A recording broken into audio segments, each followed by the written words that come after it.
dites merci à vos bourreaux. On a tous rencontré dans notre vie des gens qu'on a définis comme nos bourreaux, que ce soit jeunes enfants, adolescents ou adultes. Bourreaux, donc on va dire les personnes, les méchants, voilà. Des personnes qui nous ont peut-être dit ou fait des choses qui nous ont fait du mal, et souvent on a du mal à passer peut-être le cap, à les oublier, et ça laisse une empreinte en nous un peu indélébile.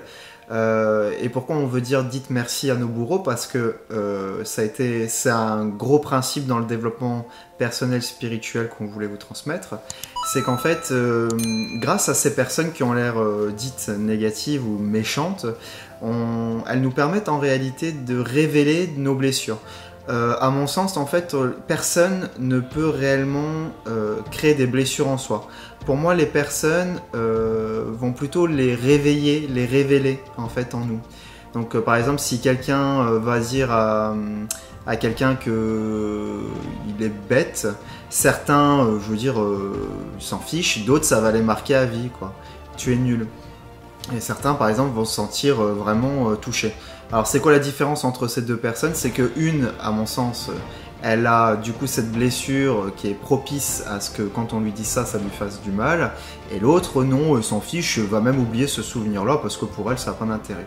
Donc pour moi, en ça, déjà, c'est ça que je trouve qui est bien dans le sens du bourreau, hein, même si ça a l'air négatif, mais ça devient un outil, ces personnes-là. Elles nous permettent donc d'aller mettre la lumière sur nos zones d'ombre, en fait.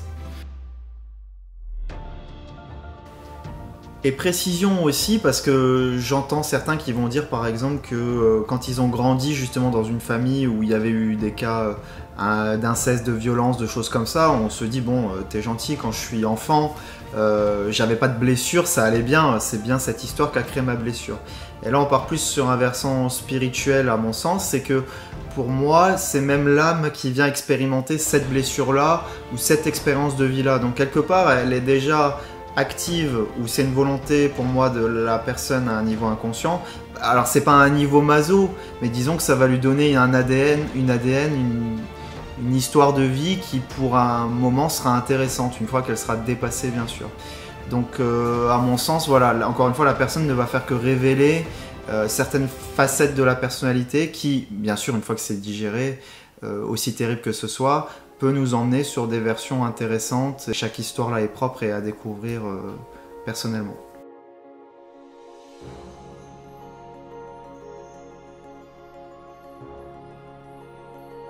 Déjà, il y a le principe de l'effet miroir aussi qu'il faut observer, c'est que les gens nous vous renvoient forcément quelque chose et quelque chose qui est utile, pratique. En tout cas, comme c'est un effet miroir, une personne qui est plutôt fragile, je vais prendre l'exemple d'un couple avec un pervers narcissique et donc une autre personne dans le couple qui est très fragile. Le pervers narcissique, on se dit bah c'est quand même un salaud, ce qu'il ose lui faire. Et ce qui est intéressant en fait pour la personne qui se sent faible, c'est de comprendre que c'est plus intéressant pour elle de comprendre et de travailler sur ce côté victime, plutôt que sans arrêt montrer du doigt le bourreau en disant c'est le bourreau le méchant. Et le bourreau, lui, il a besoin de sa victime. Donc s'il n'y a plus de victime, il n'y a plus de bourreau, ça n'existe pas. Vous comprenez l'idée de ça? Ce qu'on appelle les bourreaux, ça peut être aussi ce que vous considérez comme des bourreaux, les gens que vous n'aimez pas. Des gens que vous n'aimez pas du tout, ça peut être des collègues au travail, ça peut être des personnes dans votre entourage, ça peut être le voisinage. Les personnes que vous n'aimez pas vont vous toucher profondément, vont vous agacer, vont vous énerver, vont vous blesser, vont vous toucher. Eh bien, c'est parce que, peut-être que c'est parce que ça travaille justement, on va dire, chez vous. Ça vous renvoie un miroir de quelque chose que vous avez chez vous, que vous ne voyez pas, ou que vous n'assumez pas. Si vous voyez quelqu'un qui a un ego surdimensionné et vous ne pouvez pas le supporter, vous êtes complètement obsédé par lui, il y a forcément un miroir inconscient. Donc c'est juste pour vous dire que ces gens-là, sans vous en rendre compte, c'est eux qui en réalité vous font le plus évoluer. Nos inconscients, en fait, quand on choisit nos amis, les amis qui sont très proches, on est structuré, on va dire, plus ou moins de la même manière, les inconscients se reconnaissent et il n'y a pas de danger. Donc quand vous êtes avec les amis, quand vous êtes avec la famille, eh bien vous évoluez moins que quand vous rencontrez votre bourreau ou les personnes que vous n'aimez pas du tout, parce qu'il y a peut-être quelque chose qui est très compliqué à vivre, mais c'est justement qu'il y a quelque chose à comprendre chez vous. C'est-à-dire que c'est votre rapport à cette personne-là qu'il faut aller regarder.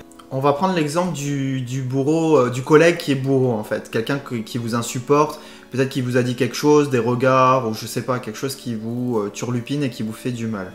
et ben en fait ça va être un super outil d'évolution. Vous allez pouvoir, grâce à cette personne qui est à l'extérieur de vous, savoir si à l'intérieur de vous, vous êtes en paix sur le domaine en question.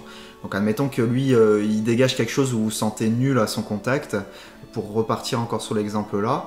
Vous allez, une fois que vous allez travailler sur vous et être en paix sur ce sentiment-là, vous allez pouvoir remarquer que votre relation, comme par hasard, va évoluer avec cette personne-là. Donc cette personne à l'extérieur de vous va devenir un élément qui va vous permettre d'aller jauger si dans vos tripes vous êtes en paix ou pas. Et là, il faut être honnête avec soi. Soit maintenant j'ai réussi à être en paix là-dessus et je vois qu'il me fait plus rien. Soit comme par hasard, je le remarque plus. Soit il y a plus cette, comme il disait tout à l'heure, ce pouvoir d'attraction, quelque chose qui nous attire malgré nous. Parce que vous avez remarqué, dans les exemples des bourreaux victimes, on a beau justement se dire ouais, finesse, quel salaud, tout ça, on voit qu'il y a un lien puissant d'attraction. Vous avez beau dire à vos amis, souvent dans les cas-là, et ça arrive à tout le monde, je pense, tu vois bien que c'est un salaud, tu ferais mieux d'arrêter là, quoi. La personne, on a beau lui dire pendant des heures, et le lendemain, elle y retourne. Pourquoi? Parce qu'il y a quelque chose qu'elle a besoin d'aller comprendre, en fait. C'est une attraction puissante que son inconscient connecte, parce qu'ils ont besoin d'évoluer, lui comme elle. Et pas dans un sens seulement, c'est lui le responsable, le salaud, et moi je suis la gentille. Non. Pourquoi tu n'arrives pas à définir, par exemple, dans le cas là, et te faire respecter? Pourquoi avec d'autres ça n'a peut-être pas marché pour lui et qu'avec toi il arrive à exercer cette pression? Parce que tu te respectes pas assez. Donc le jour où tu commences à te respecter, et comme par hasard cette relation, certainement tu vas te rendre compte qu'elle te convient plus. Mais ça pareil, ça sera la jauge extérieure qui va te permettre de comprendre si intérieurement tu as évolué. Donc la vidéo merci à mes bourreaux. C'est dans ce sens-là qu'on voulait vous donner cet outil extérieur pour capter où j'en suis moi intérieurement. Donc vous pouvez remercier, comme vous dit Jérémy, effectivement vos bourreaux parce qu'ils vous aident en fait, même ceux que vous n'aimez pas du tout, à travailler sur votre rapport avec cette chose justement qui vous met dans un état où vous surréagissez au niveau émotionnel par exemple. Pour dépasser la peur par exemple du vide, un saut en parachute ça peut aider. La peur de l'eau, le fait d'apprendre à nager tranquillement, ça va vous permettre de résoudre cette peur de l'eau. On est dans l'apprentissage en permanence et quand on se confronte à quelque chose de pénible pour nous et qu'on dépasse la peur, on arrive à résoudre en fait cette problématique. Et ce qu'il faut comprendre dans le fond, c'est qu'on ne peut pas évoluer tout seul et qu'on a besoin des autres. C'est un peu l'idée qu'on pourrait tous avancer, courir très très très vite et les autres c'est un peu... ceux qui vont nous mettre, on va dire, le feu au derrière. J'ai déjà donné cet exemple qui t'a fait rigoler d'ailleurs. Mais c'est vraiment l'idée, je te mets le feu, comme ça tu vas avancer réellement vite, quoi. On a besoin parfois pour se motiver de développer de la jalousie. Vous voyez quelqu'un faire le même truc que vous, mais en mieux, vous allez tellement jaloux qu'à ce moment-là, vous allez mettre les bouchées doubles quoi, pour y arriver. Mais il n'y a pas besoin de cette personne pour mettre les bouchées doubles, il suffit de le faire tout seul. Mais on ne sait pas faire. Donc on va s'appuyer sur les autres, on va développer soit de la jalousie, soit de l'envie, soit on va nous... vous avez une autorité qui va vous réprimander et ça va vous donner une espèce de boost. Donc on est obligé en fait, on fonctionne comme ça et le but dans le temps, c'est de fonctionner de moins en moins comme ça et d'être de plus en plus autonome. Donc on a besoin de ces fameux bourreaux parce que comme on n'arrive pas à avancer tout seul, eux ils vont nous pousser. Voilà. J'ai pas été trop long. Donc finalement, en fait, on peut s'apercevoir que nos bourreaux, on les attire pas au hasard, évidemment. Ils sont comme un peu notre alter ego.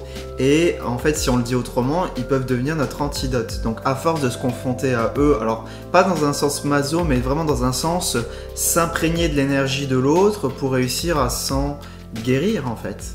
Et à redevenir neutre face à ça. Et quand on arrive à cet état-là, c'est souvent là qu'on a des prises de conscience. Vous savez, par exemple dans les relations amoureuses, mais comment j'ai fait pour être avec cette personne?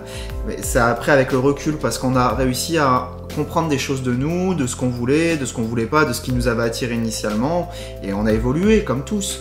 Et ça sert à ça en fait. Donc le bourreau devient l'antidote. Ok, écoutez, en tout cas, on vous dit à très bientôt pour une prochaine vidéo. N'hésitez pas à vous abonner, à cliquer sur la petite cloche pour recevoir les notifications. Et puis on vous dit à très bientôt pour une prochaine vidéo. Bye bye. Salut.